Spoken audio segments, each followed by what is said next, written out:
अजय चंद्राकर के बयान पर विधानसभा में बवाल हुआ है। अजय चंद्राकर ने सीएम भूपेश बघेल से कहा, आप अपने स्वभाव के राजा बने, जानवरों के भूते नहीं।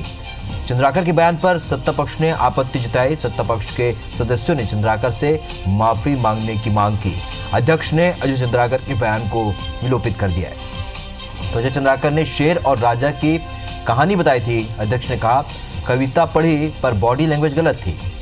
अपने भाषण में पूर्व सीएम रमन सिंह ने कहा, तो नक्सल नीति में बदलाव होगा तो 50 साल और समस्या ये राज्य झेलेगा। ये भी कहा, नक्सलवाद के लिए सही नीति लाना चाहिए।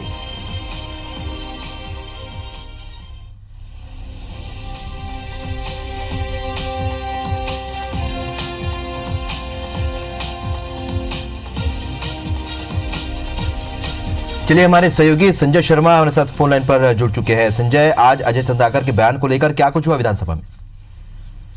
देखिए राहुल, जब अजय चंद्राकर बोलने के लिए खड़े हुए थे तो उन्होंने जो विपक्ष की ओर से जो बातें हो रही थी उसको ही आगे बढ़ाया। जो अजीत जोगी के दल के लोग या बीएसपी के लोग जो बातें कर रहे थे उसी को ही आगे बढ़ाया और बीच में जो सत्ता पक्ष की ओर से भूपेश को शेर बताया गया तो उसको उन्होंने एक कविता पढ़ दी और ये कह दिया कि शेर जो है अपने स्वभाव से बनता है, कोई जानवरों के सहयोग से नहीं बनता है। और आप जब शेर बने हो तो आपने अपने स्वभाव से ये पद हासिल किया है, जानवरों का सहयोग इसमें नहीं रहा है। इस तरह का उन्होंने कमेंट कर दिया था।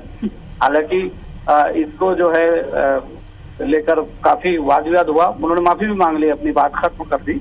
अजीत जोगी इस दौरान एक उन्होंने बड़ा मुद्दा उठाया और ये कहा कि किसानों के कर्ज माफी की बात आपने की है, लेकिन आपके जो रंग ढंग है वो दिख नहीं रहे हैं कि आप सभी किसानों का कर्ज माफ करना चाहते हैं।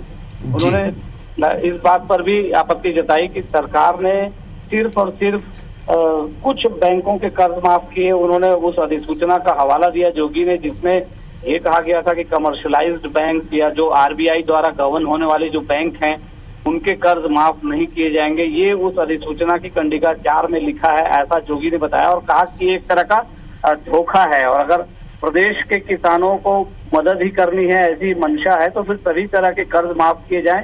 जोगी ने ये भी दावा किया कि रिसर्च ये कहता है कि साहूकारों का कर्ज ज्यादा होता है, तो ऐसे में किसानों को इसमें मदद मिलनी चाहिए।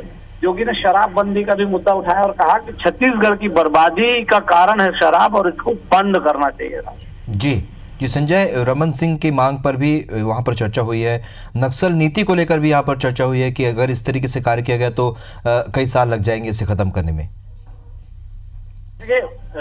डॉक्टर रमन सिंह जब अपनी बात कहने के लिए खड़े हुए तो उन्होंने 2-3 महत्वपूर्ण बातें कही। एक तो उन्होंने इस बात पर आपत्ति जताई कि सरकार ने अभी 20-25 दिन हुए हैं काम संभाले हुए और सारे विकास कामों को रोक दिया है, उनके पैसे वापस बुलाए जा रहे हैं, इस तरह की सूचना आ रही है। तो इस पर रमन सिंह ने आपत्ति जताई और कहा कि जो काम ऑनगोइंग है, जो काम चल रहे हैं, जो चल रहे थे उनको बंद नहीं करना चाहिए था। कम से कम नए काम ना करते, लेकिन जो चल रहे थे उनको रोकने का कोई मतलब नहीं है। सड़कें और पुल पुलिया का काम ठप हो गया है तो इनको रोकना नहीं चाहिए।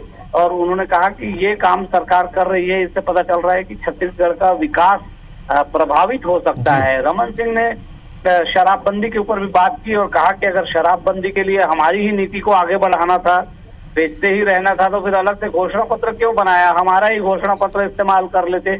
और उसके बाद उन्होंने ताल ठोककर कहा कि नान वाले मामले में जो सरकार ने कदम उठाया है वो रिवेंजफुल है, बदला की कार्रवाई है। उन्होंने ये भी कहा कि आपने डीजीपी को बदल दिया, एक आदेश जारी करके और उनको चालू प्रभार दे दिया। डीजीपी कोई पटवारी नहीं है कि उसको चालू प्रभार दिया जाए, ऐसा नहीं हो सकता। और डीजीपी को हटाने के लिए सुप्रीम कोर्ट की जो गाइडलाइंस है, सुप्रीम कोर्ट ने जो गाइडलाइंस दी है उनका उल्लंघन किया है और इसमें फिर सरकार को माफी मांगनी पड़ेगी, ये उन्होंने कहा।